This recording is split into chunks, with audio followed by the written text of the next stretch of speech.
Hello everyone, this is Vivian here, and today we will design and integrate an autonomous AI operations command center that combines, we'll do like planning, RAG, memory, we'll also use some tools, we'll do API, we'll use multi-agent collaboration, we'll do some safety checks, also human approvals, and we'll look at how to do reflections, evaluation, and reporting. Also, we'll look into persistence of saving data across different states. We'll look at fast API, Streamlit, LangGraph, ChromaDB, and deployment all in one this single video. Again, I will not explain all of these step by step, but we will be implementing this throughout the next 4 weeks. So I'm going to go roughly very quickly on top of this entire project. And again, if you understand this project, you are good to go. You don't have to enroll in this course. But if you want more details on how we implemented each and everything, we'll be going through each and everything here that I just mentioned step by step in next 4 weeks. Now again, the project transforms a business goal into a reviewed, grounded, production ready deliverable through an end-to-end autonomous workflow. So let's get started. Let me share my screen. So here you go. We have our autonomous AI operation command center displayed here. Inside this, first let's look at the high level architecture. The user will come on to the system where he'll be presented with the Streamlit interface. The Streamlit interface has backed with the fast API backend. And once the user, let's say, enters something, we have some safety and request validation that we'll be writing, which will check based on the user's requirement what it is. So we'll do the validation for that. Next, once the validation is done, we're going to call the planner agent, and planner agent will look at doing the planning for this particular task that is in hand, which is whatever the command center operation that needs to be orchestrated. Again, after that, once the planner agent plans the entire flow, we have our LangGraph orchestrator. And this orchestrator will orchestrate based on whatever is passed, based on it, should we send it to research agent, get the research done, look at the knowledge RAG agent, look at the operations agent, and with all this combination, it will orchestrate based on the planning that is given to it. And everything that these agents do will be kept in a shared memory.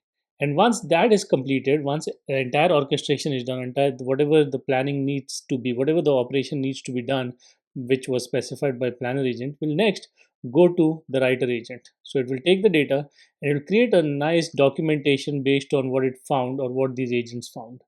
Next, once the document is created, it goes to the reviewer agent. The reviewer agent actually reviews whatever was outputted just to make sure everything is perfect and will either pass or say revise some stuff out there because it doesn't meet the standards. And once it passes, we're going to do a final safety check. We'll also do a human approval. We'll add that human in the loop option here and then finally create the final deliverable. So this is what our project will do from the user entry to the orchestration, planning, and then finally reviewing and passing, and also getting human approval and create. Now, this can be used for any project that you're building, but this is what we decided to do for our teaser project and combine everything that we'll be learning in next 4 weeks. So let's look at our step-by-step integration guide. We'll start with creating the project. We'll upload the documents. We'll generate the plan. We'll do human approval. We'll do research plus RAG, write the report, review and revise, final safety check, human approval, and download report. That's the entire process of our or a step-by-step integration guide for our project based on this.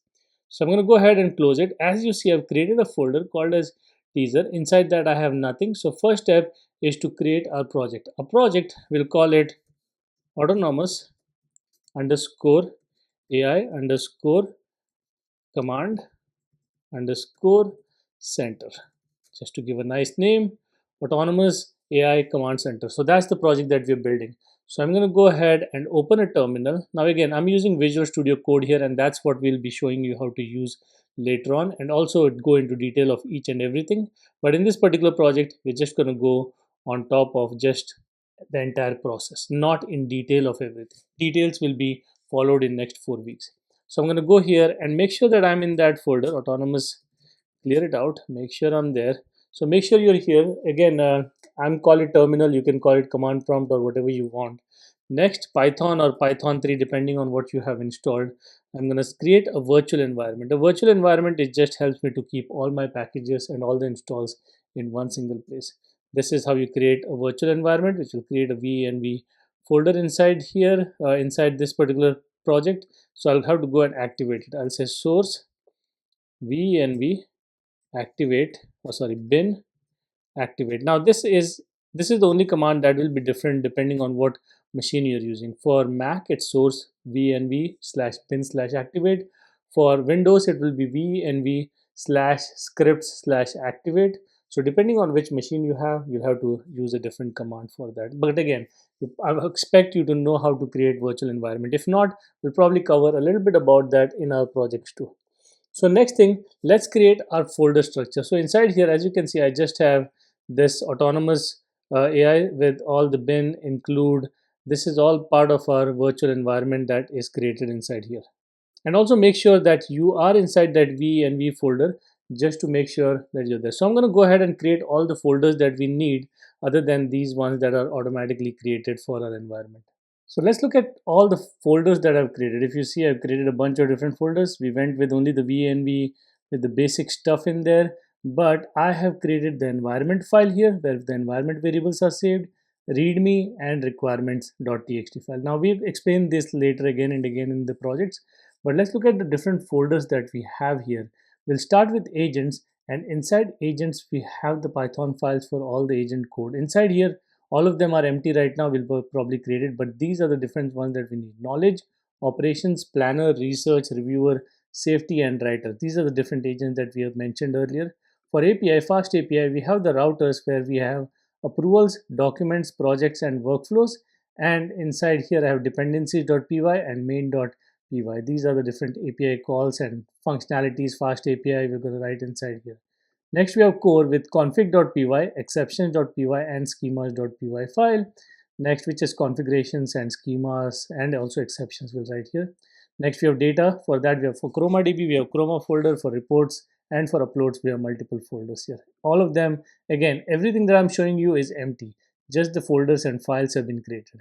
Inside database, I have models, repositories, and sessions.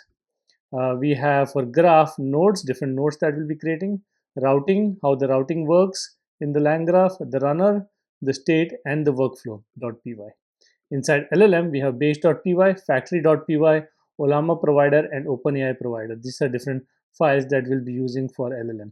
Again, all these things will be going in detail in the next 4 weeks. I'm just showing you how to build an actual project from end to end. Inside memory, I have conversation, long term, and projects in here. I have RAG, the chunker to chunk the data, loader to load it from there, and retrieve to retrieve the data, and finally the vector store.py. Inside safety, I have injection detection just to make sure that, as I said, we'll do some safety validation, permissions, and validation. So that's there. Services, we have audit underscore services, event services, export services, and workflow services. So these are services that we'll be creating. Next, inside test, we have test agents, test the RAG, test the tools, and test workflow. These are the different things that we'll be doing. And in tools, we have API client, base.py, calculator, file reader.py, registry.py, search.py. These are different tools that our LLM will be using while we do the project.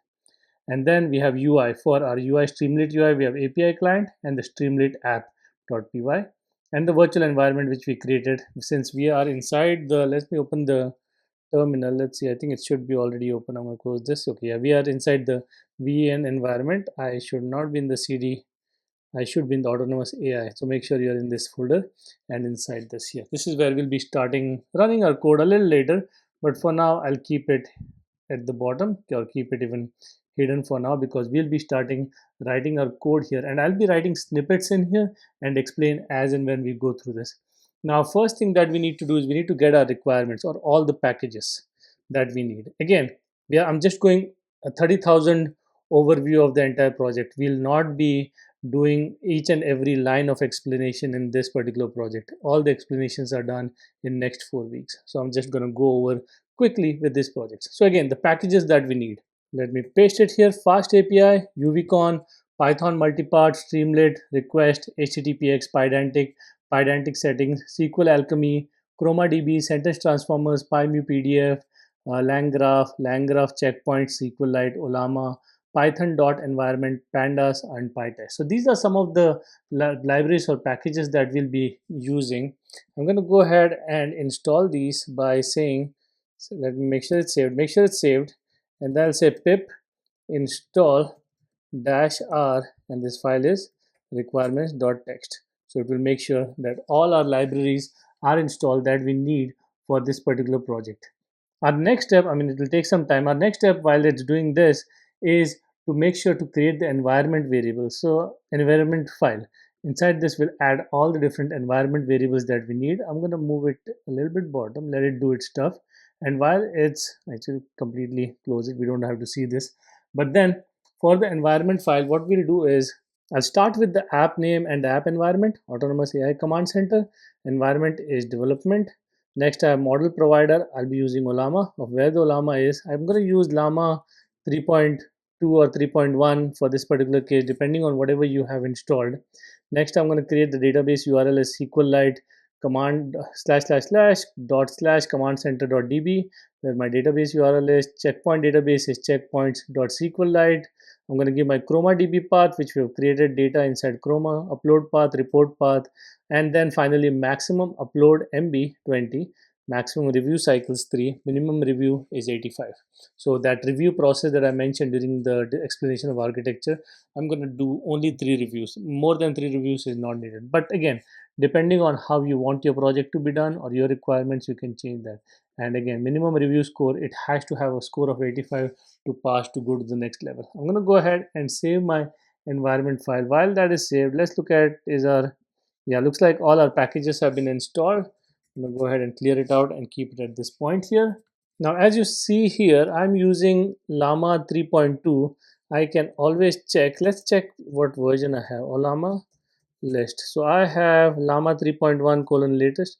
I can just give that one. That's I don't have to install the new one. If you don't have it, what you can do is you can always say Olama pull and the name of the model, and that will pull Olama model to you, your code. Since I already have it, even the 4.9 GB felt like it was fast. But if I start doing something for Llama 3.2, it might take me a longer time, and I don't want to add another model just for this particular sample. And if you want to check how it works, you can always say run and then paste the model name, and it will open an interface for you to chat with the models. If you see here, hello, how are you? I have mistyped it, but it still understood. Hello, I'm just a computer program. Then just say bye to it. That's how you can quit out of it. And I have that running. So I now have my Olama running. That's working perfectly fine. Next, let's go ahead and work with config file. That's the first of one of the first file that I create because that's important for configuration purposes. So we can bring our environment variables right here.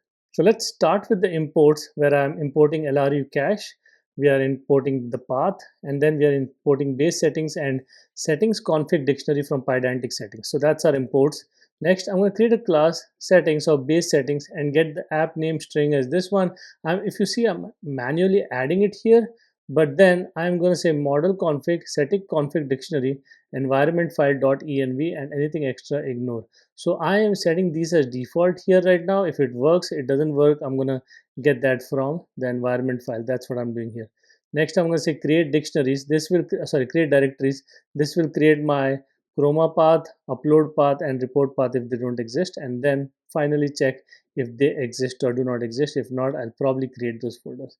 And finally, for the LRU cache, I'm going to say get settings equal to settings dot create directories and return settings. So that's my complete config file right here. And that's the first step in any project. Next thing is I'm going to go ahead and create schemas. Now, this will create models here, and these models define the contracts between your API agents, workflow, and the UI. So I'll go with initially importing any and literal from typing, base model and field from Pydantic. Next, I'm going to create my first model, which is the project create and inherit from base model. It has title, goal, expected deliverable, and allowed tools. Next, I'm going to create my project response, which is where I'll be responding with ID, title, goal, and status. Next, the planned task, which will have an ID, description, assigned agent, depending on what it is, research agent, knowledge agent, operation writer, dependencies, and risk, low, medium, high. Set it to low by default. Next, my project plan. So goal, summary, missing information, it has task list, and then I have a requires approval or not, that is bool. So by default I'm setting it to true. It doesn't, it kind of requires an approval, but if it's not available, it will give me an error. So next thing is I'm going to say research finding. This has title, summary, source, and confidence score. So this will be a confidence score of how confident it is based on the finding that it got. Next, I'm going to say review result. So this will have scores, past, trends, problems, and review request. Next model is safety result, which has risk level, approval, whether it's needed or not, require whether it got approved or not. In this particular case, approved, requires human review. Does it require human review or no? And reasons for this approval or rejection is what will be available in here. Next, I'm going to have tool result, which has success, tool name, data, and error, which is quite explanatory. So that's all our different models that we'll be creating inside my schemas. Next, let's go ahead. That is done. I'm going to go inside database and then start creating the session file for it. Inside here again, I'll start with importing create engine, declarative base, session manager, and get settings. Now say settings equal to get settings, connect arguments. I'll probably get the connect arguments, check same thread false. If setting.database URL start with SQLite, else. So engine I'm creating here. Next I'm going to create the session local, which will kind of make the basic session for us. Then I'm creating my declarative base class here, and I'll just say pass in there. Get database is get the database session for us here. So that's all we need in our session.py file. Again, if we'll be going through each one of these in more detail in the coming days, coming projects. Next is our models.py inside the database. Again, start with the imports, UUID, datetime, float, foreign key, integer, string, and text, mapped and mapped column, and base. And again, this one is our database models. So I'm going to probably start with create ID, create a unique ID for it, call this function later on for creating IDs, like from here where for the project. So for a current project that comes in to our operation command center, we'll have ID, title, goal, expected deliverable, and all the good stuff in here. Next, I'm going to go ahead and add the project task, ID, project ID, description, assigned agent, status, and result JSON here. Next, I have my document, which will have its project ID, file name, stored path, chunk count, and status. We have approval in here, which will talk about the project ID, approval type, payload JSON, and status of that approval. Next, I'm going to have my audit log, which will talk about the project ID, agent name, action, risk level, result, and created at with date time in here. So this is our entire models.py file, which is pretty much the tables that reflect in the database is what we'll be putting in here. Our next step is integrating the model with the LLM. So I'm going to go ahead and go to base.py in here. I'll start with initially importing ABC and abstract method from ABC. We'll have the type var and then base model. Then for the schema type, we're going to say type var schema type bound equal to base model. Again, in the each and every project of explanation, we'll probably go through each and every line in complete detail. For this main teaser project, I'm just going to show you how we kind of do things line by line. Next, I'm going to have LLM provider class where I'm creating an abstract method, generate text, which is used by our whoever calls this LLM. Next, we have a generate structure that will be used by whoever calls that, which has self system prompt, user prompt, and schema is what it takes, and it gives back a schema type back. So we have created our base.py file. So now that is ready. Next step is to go ahead and create the Olama provider. Let's go there, and here I'm going to first go ahead and kind of implement based on base what we have, generate text and generate structure. So for this, I'm going to first go ahead and import async CIO, client base model, get settings, LLM provider, and schema type. And in here, I'm going to say Olama provider, LLM model, and then I'm going to create an init function here where I'm going to say settings equal to get settings. Model is the model that we created. Client is creating the client from settings.olama host, and then I'm going to implement the generate text that we mentioned here, the abstract class that we created here, or abstract method that we created there. And here is where we implement it, getting the response from the chat functionality from Olama. Next, I'm going to do the same thing for generate structured, where I'm going to again create the JSON schema, give the complete prompt, and then I'm going to create a thread which will call the chat method inside Olama and pass the right things in here. So if you have used Olama before, this probably is very much, you probably understand this, but if you have not, we'll be implementing this step by step, line by line in our next 4 weeks. Our next task, now that we have our Olama provider ready, let's go ahead and, okay, I think we missed factory. So in factory.py, we'll go ahead and import the get settings LLM provider and Olama provider. And in here, I'm just going to go ahead and create the create LLM provider function, which will get the settings. From the settings, it will get the Olama provider for us. And if there's an error, it will kind of say that unsupported model provider, and it will tell me which model provider it is. So that's all that I'm going to do in this factory.py file. Now every agent that uses the factory rather than importing like the Olama directly here in this particular case. So next, let's go ahead and integrate the tool system. For that, I'm going to go to the tools, not this one, not LLM, but inside tools. Where is my tools folder? Right here.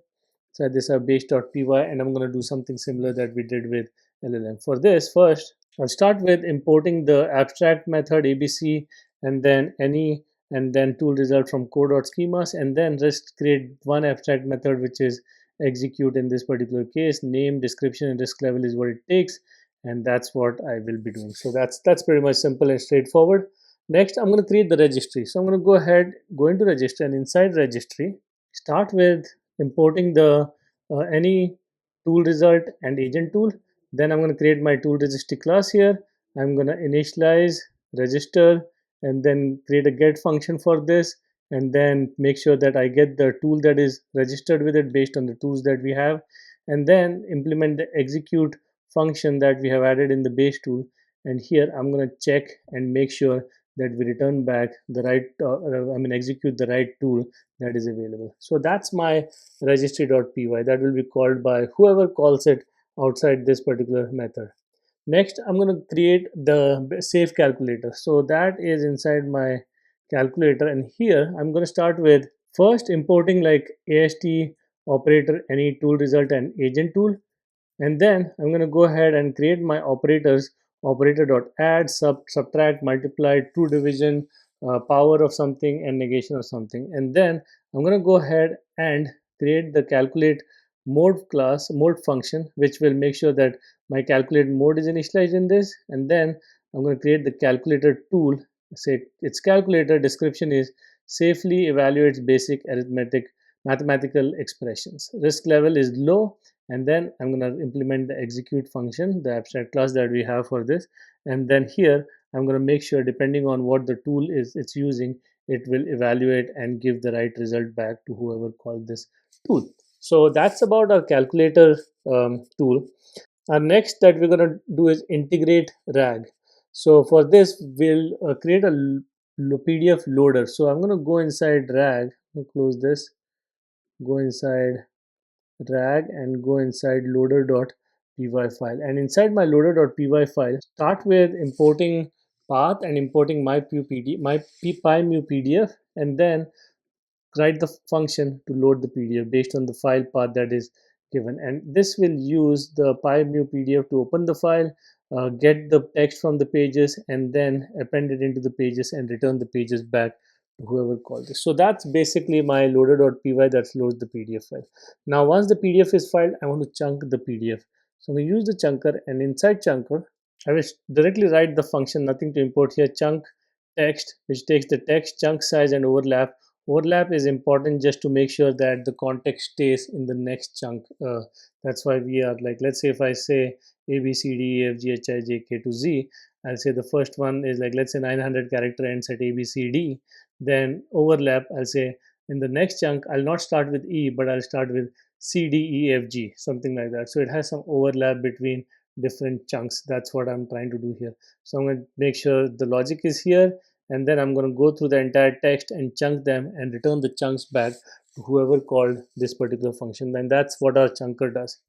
Next one, once the chunker is done, I need to create the vector store. So I'm going to go inside vector store, and here I'll start with like importing UUID, ChromaDB, embedding functions, get settings, chunk text, and load PDF. And inside this, I'll start with creating a vector store and write the initializer method, with the self.client is persistency. So make sure that my it persistently connects to the ChromaDB path. Then my embedding function in here, and then the collection that I'll be creating. In this particular case, I'm going to call it project documents.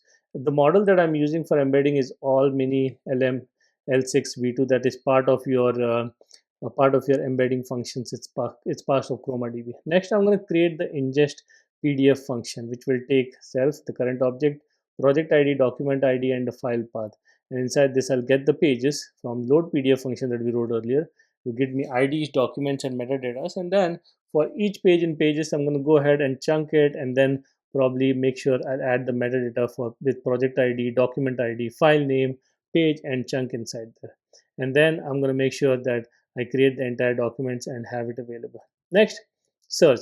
So in search, I'm going to go ahead and search for some particular things and add that. So that's why I'm going to create a results from collection.query. So write a query where project ID is project ID, results is these many, and query text depending on what the user adds there. If it matches, I'm going to get the documents, metadata, and distances here, and then go through each one of them and then create a matches list, which I've created an empty dictionary here, list of dictionary, and then that's where I will append all the matches that I found. So that's what I will be doing inside my vector store. Now that this is ready, I'm going to go ahead and close all these files.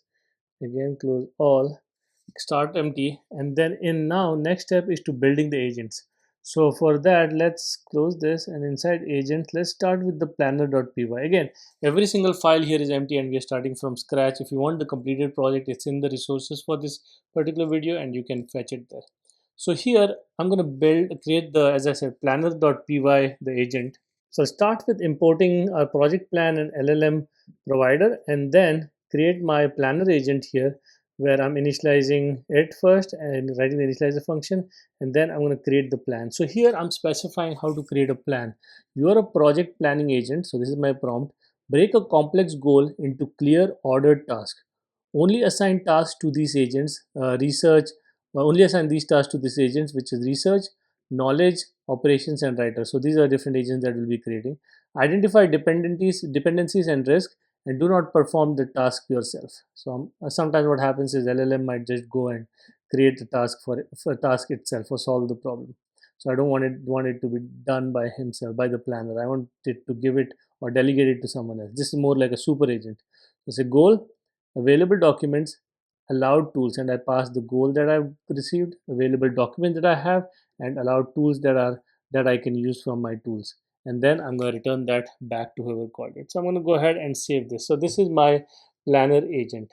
Next, we're going to create the knowledge agent. So I'm going to go back here to my knowledge.py, and here I'll start with again importing the LLM provider and vector store, and then create my knowledge agent class where I'm creating the initialization function, and then I'm creating a function called as answer. So this will answer based on the knowledge base that is available, which is, let's say, the documents that are available, where I'm going to go through first, find the match, then I look at the context, and then I specify the prompt. Question is this, document evidence is this, and answer using any only the supplied documents evidence.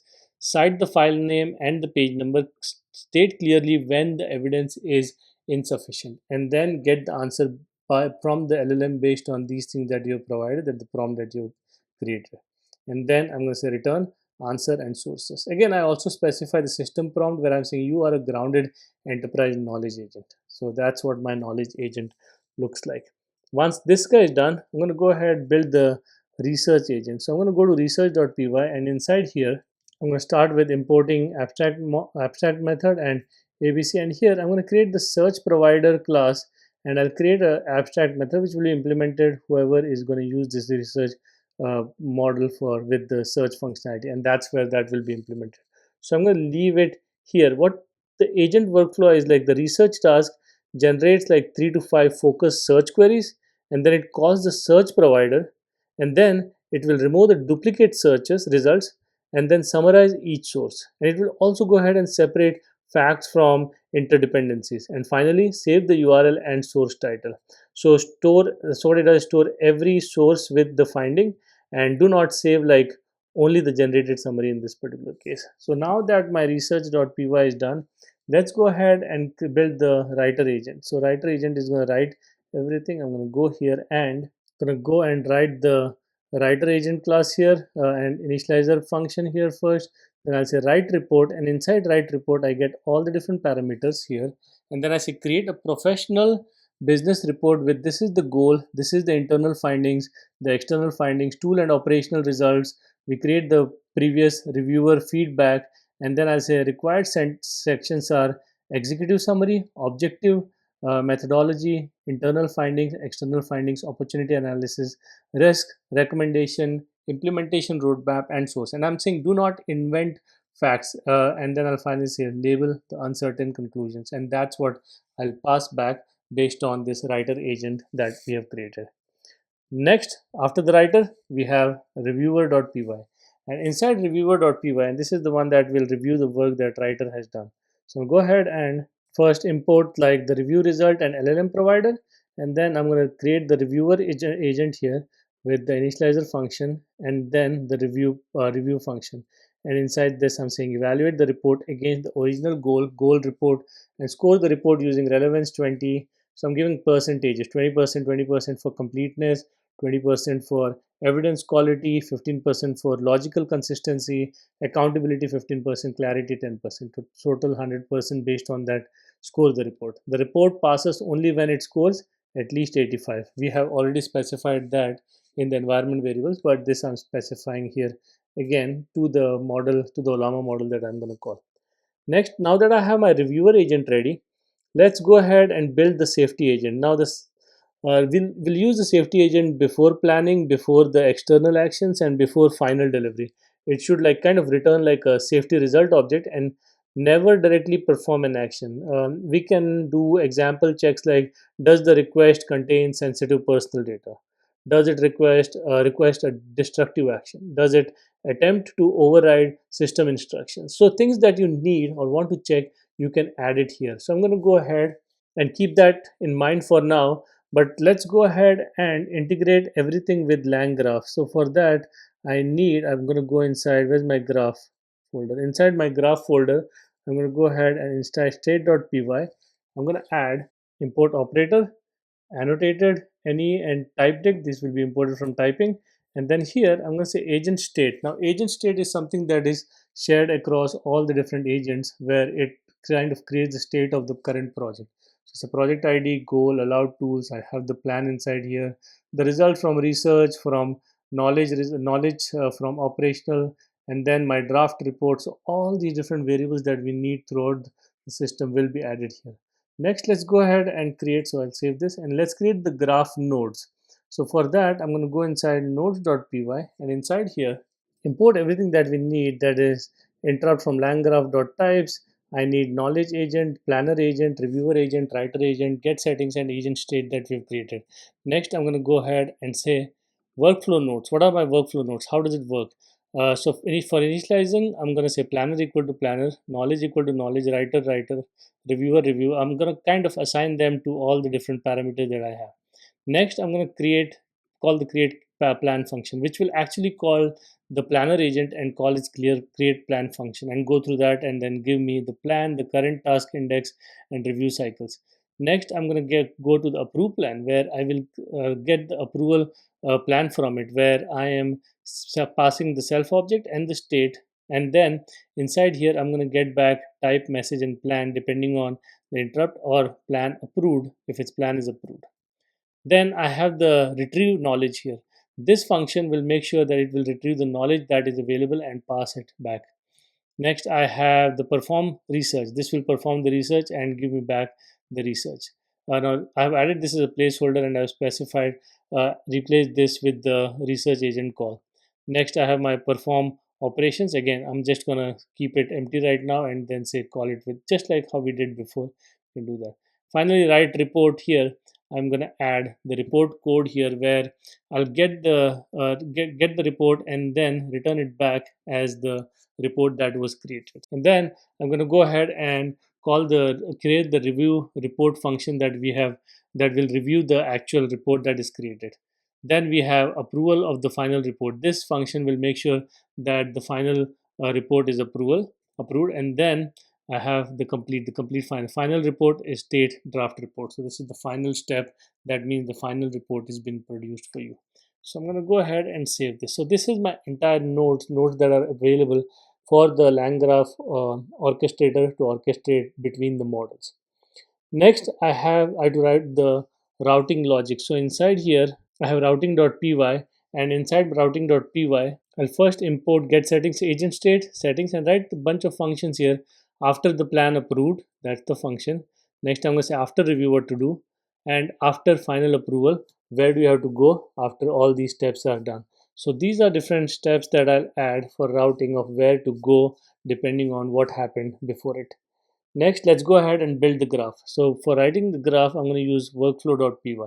And inside here, first go ahead and import SQLite Saver, the LangGraph objects like end, start, and stave graph that is used for workflow. Next, I have my workflow nodes that is imported. Then from graph.routing, we need after final, after plan, and after review, the ones that we have implemented. And then from graph.state, get the agent state. Now go ahead and build our entire workflow. I'm going to create a builder with state graph, and I'm going to add create plan, approve plan, retrieve knowledge, perform research after that, perform operations, write report, review report, approve report, complete and cancelled. These are our entire flow. Starts from create plan, and create plan goes to approve plan. Then approve plan goes to after approval plan of what to do, depending on if it's approved or not. Then I have my add edges, different edges that we're adding. So we added nodes until here, now edges, like from one where to go from one place to another. Retrieve knowledge to perform research. I'm adding perform research to perform operations, then from perform operations to write report. And then I'm also saying from write report, we'll do review the report. So that's the entire flow of the entire workflow. Next, I'm adding add the conditional edges. So what are different review report? If it's not reviewed properly, I mean, if it didn't go through the review, after review, should I write or should I approve the finding? Next, I have the builder.add conditional edge, approve final. So depending on if it's approved or not, either say complete or cancelled.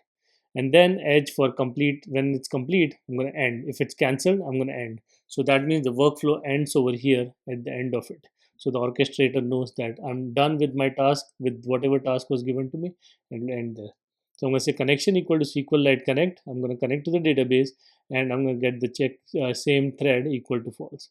Then I'm going to say check pointer equal to SQLite saver to connection, and then I'm return the builder dot compile check pointer equal to check pointer. That's what I'm going to give back in the workflow. So finally, I'm done with the workflow. And before even completing this, like LangGraph requires a check pointer and a stable thread ID for pause and resume approval workflows. So interrupt kind of saves. What interrupt does is it kind of saves the current graph state, pauses the execution, and waits until the application resumes it with command, which is the resume command.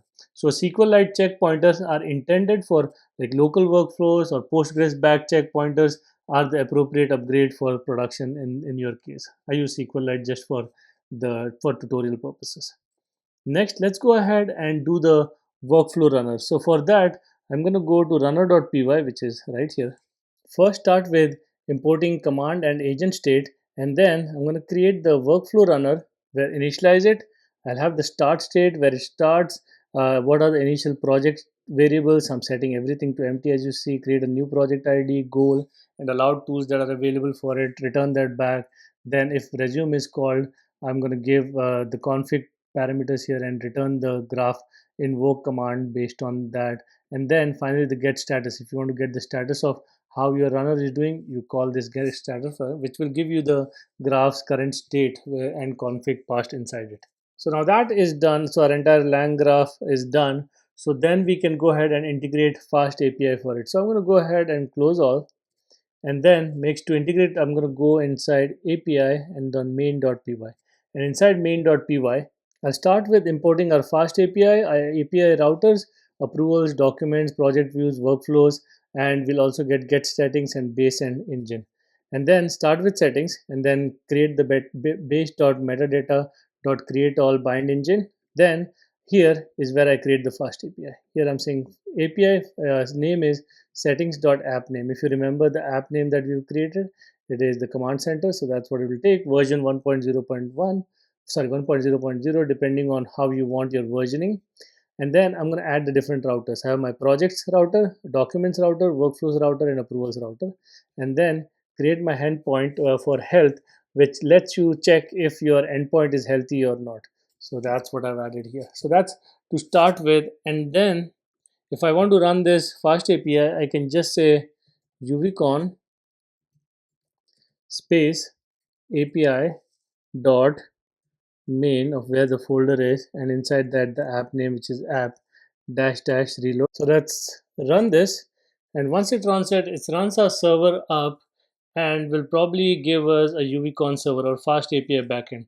Now if you want to look at it, I can open a browser and go to 127.localhost or localhost 8000 port and docs, and inside this see all the different things available. You can open this too. Once it's running like this, you can run it and then check how it works. Again, you don't have to go through all the code and everything that we have done here, but you can just go through the resources folder, the project that is available, and you can look at the project over there. Our next step, now that this is done, let's create a prettier UI for this, even though the entire project is complete kind of with the API.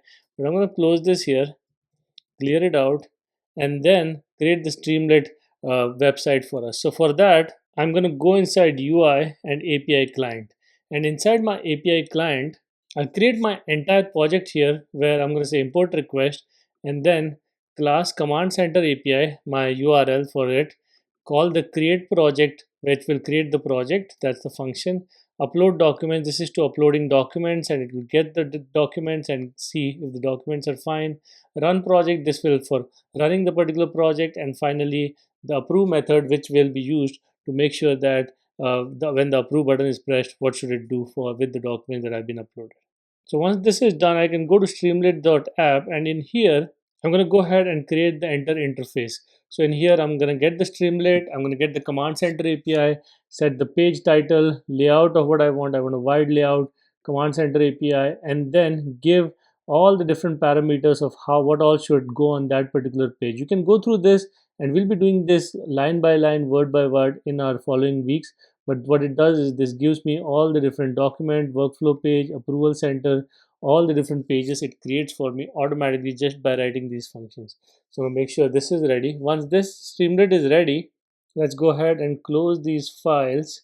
And then inside my, I'm going to also close these. I want to make sure that nothing is okay. So just here, so all our visibility is right here. In here, I'm going to give the command python 3 dash m streamlit run the directory of it ui slash streamlit app.py. I'm going to run this, and it will open a browser to me, and it will give me all those different navigation. You want to upload with documents, create documents first, workflow, it will say create workflow, approval center, create project first.